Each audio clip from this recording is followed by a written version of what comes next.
আরে তোমাদের এলাকার মধ্যেই তো এসে গেছি, এলাকার সামনে রয়েছি, কিন্তু কোন বিল্ডিংটা আমি বুঝতে পারছি না। Hello, hello, hello. আরে यार এখনই শালা চার্জটা শেষ হতে হলো। দাদা দাদা দাদা, আপনার একটু ফোনটা একটু দেবেন, একটা কল করতে হবে। করুন। কাকে করছেন? আরে আমার একটা সেটিং, বুঝলেন, ওনার হাজবেন্ড বাইরে গেছে, তো আমি জাস্ট একটুখানি, আজকে 4 নম্বর দিন। চালিয়ে যান। কিন্তু দাদা এটা তো অলরেডি নাম্বারটা সেভ রয়েছে, ওয়াইফ বলে।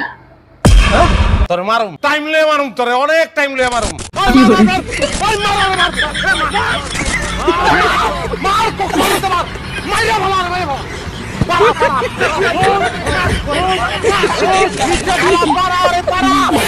পারা